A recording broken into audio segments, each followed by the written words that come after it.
Hello YouTube and welcome back to Danger DIY channel. So this video is going to be showing the what to do for a creative solution for pool storage, pool equipment, and also other equipment as well. I don't have a dedicated storage area for my backyard, and it's one of the things that's really been kind of a problem since I've lived here, which has been for years. Now, just as far as the nighttime goes, it's about 3:30 in the morning right now. I work night shift, and so a lot of the stuff I end up doing is at night, which does make it harder to do video for it. But for this particular project, I did some of it during the day, and that's a lot of what the video is that I've got shot. Now, I didn't cover the entire how to do everything on this project, but if you do run into something where you're looking at it and you have questions, feel free to send me a comment on it. I'd be happy to answer in detail. And also, if needed, I can even put together a short video that may demonstrate something through a short. And I might have some video of it that didn't get put into here as well that I could send on to you. In any case, though, what I ended up doing as my creative solution, because the choices were either bring in a shed or build a utility shed, or figure out a different solution. So what I ended up doing is I have a deck that comes right out of my back door, and underneath that deck was an unused area that was pretty tall and just wasted space. So what it ended up doing was cutting a trap door into the decking and putting stairs down to access the area. And this allowed me to be able to store things down there. So I'm going to give you a quick preview of that right now, and then we'll get into to it, and I hope you guys enjoy it. If you are not a subscriber to the channel, if you would just take a few quick seconds to subscribe, it's completely free. And if you end up liking this video, please give it a thumbs up. Thanks a bunch.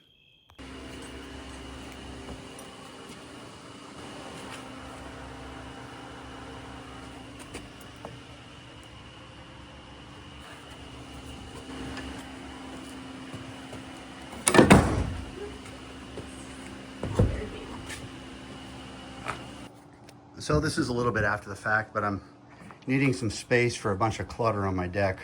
We don't have a swimming place for our pool. We don't have any place to store all the stuff. And so it's been sitting here on the deck and it looks pretty unsightly. You can see over here all the chemicals and stuff that are here. So I have this huge deck here, and underneath it is this huge void space. So what I did is I just literally cut into the deck and put this trap door in with some gas struts. And as you can see here, just opens up. And so I didn't get that part in there, but literally all I did was I took a circular saw and cut along the edge here and here, and then framed it out. And then on the door, I used hidden hinges. You see I kind of really jacked up right here. And then I reinforced that last piece there because it's holding basically the hinge for the entire door. And then as far as the door goes, it's just a construction of 2x4, the original 2x8 stringer that was in the middle for the deck. I kept that and just cut away the parts here for clearance, and then another 2x4. And then the gas stringers, the gas pistons hold it up and help lift it because it's a very heavy door. And then as far as the door steps go, I just made sure that it had a very, very strong connection, and so that it's bolted to that instead of just screwed. And then also that's a very old board, so I just added some reinforcement to it through those 2x4s that you see there. Don't really know if that's adding anything to it, but just in case it does, it's there now to help it out. That doesn't tie into anything else. It's just literally there making that a little bit stronger.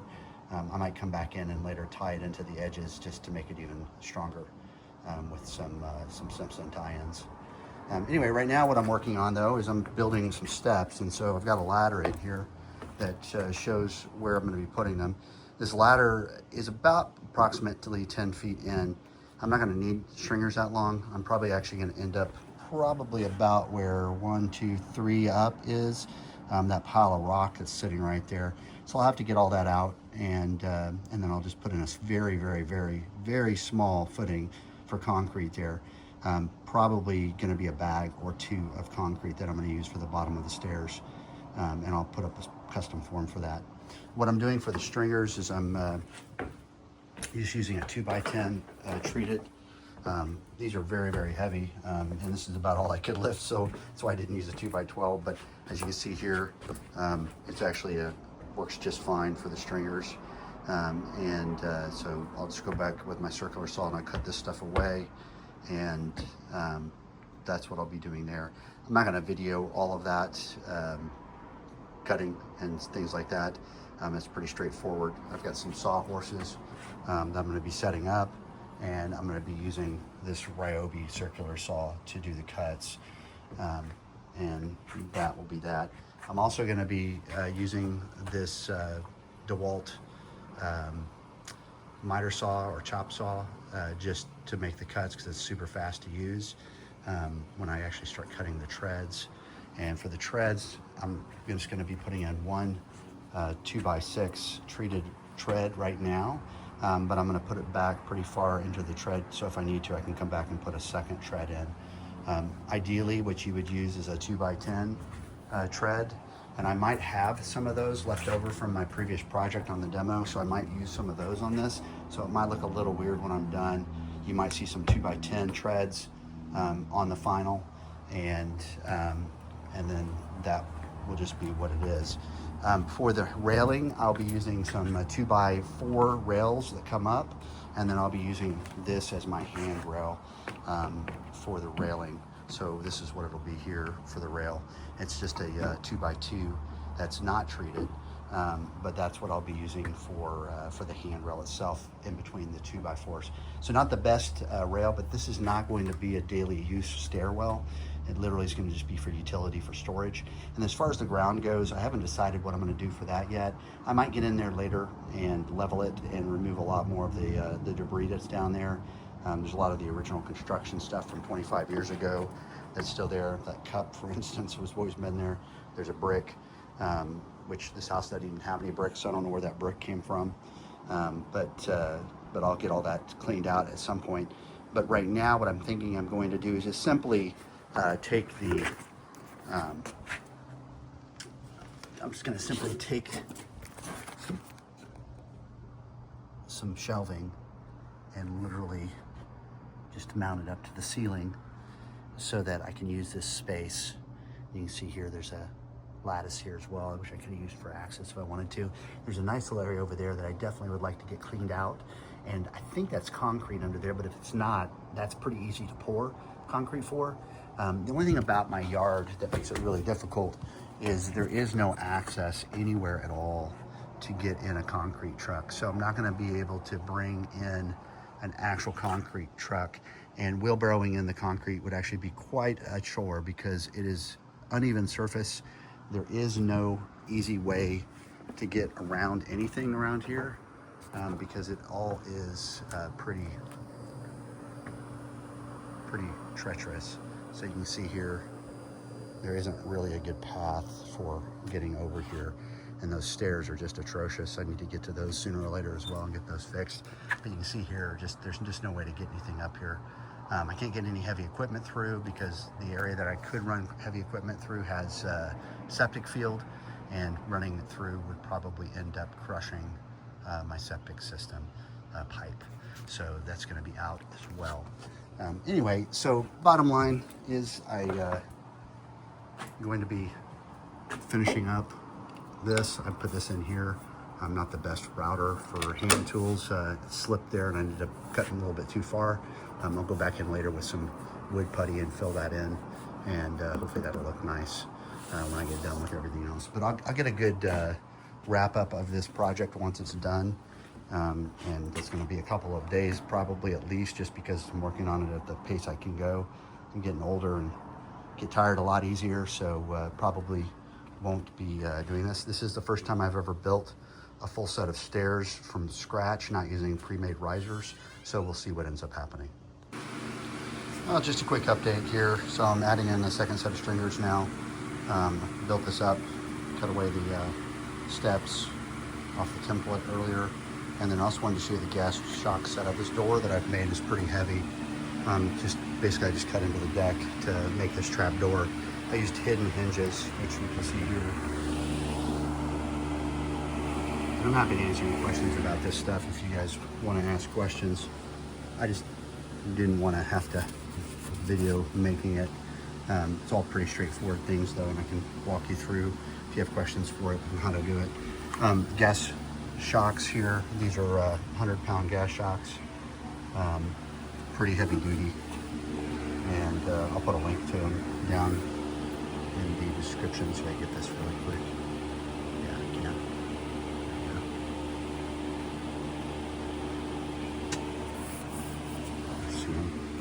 And then I think I showed how this works, but if I didn't, and then I have this extra gas hinge here, and those wood blocks, I know they don't look nice, but they just hold this hinge in place so it doesn't move too much.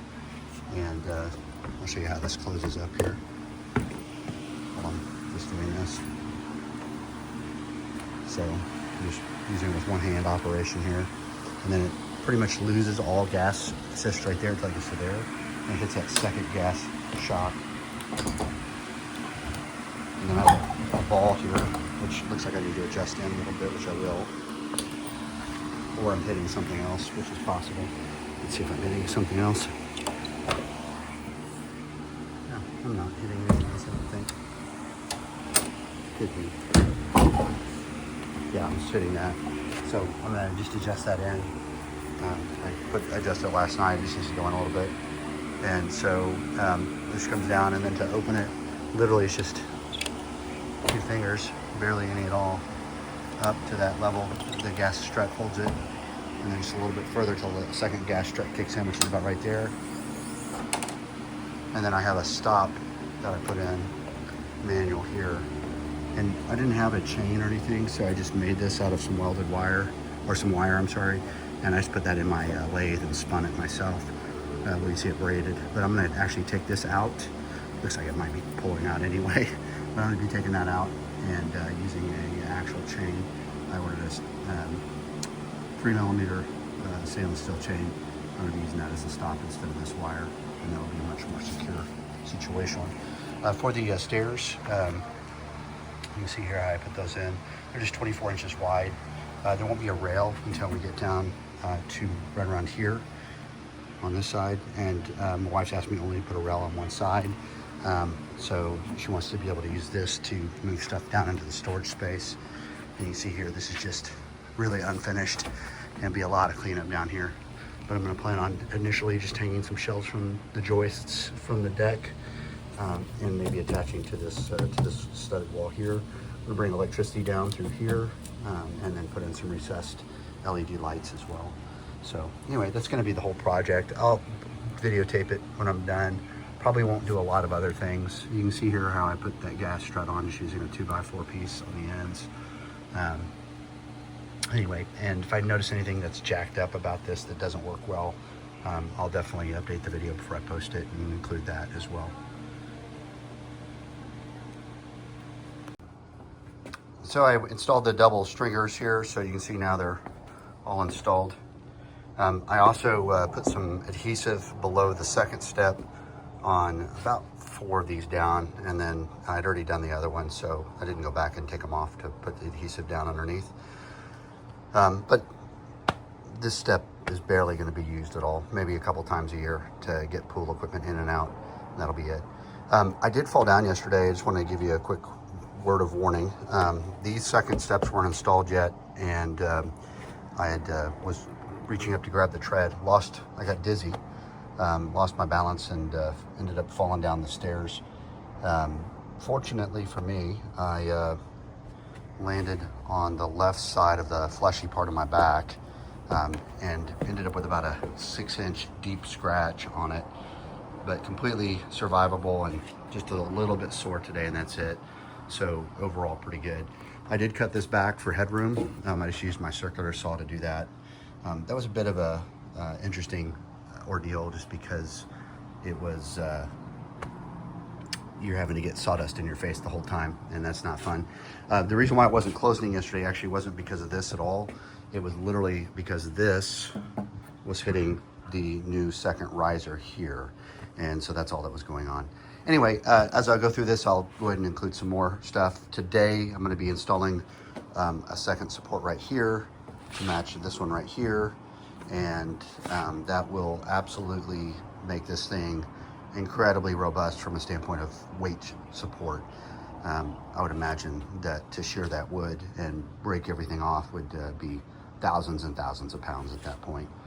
I'd have to actually get some math genius to figure that out. So if any math geniuses are out there and they want to figure out what 3/8-inch bolts along with a 2x6 attached to a 2x10 or 2x12 rafter underneath would take to shear off, along with the 2x10 tread or riser that I'm using, put through 3 boards, feel free to math that up.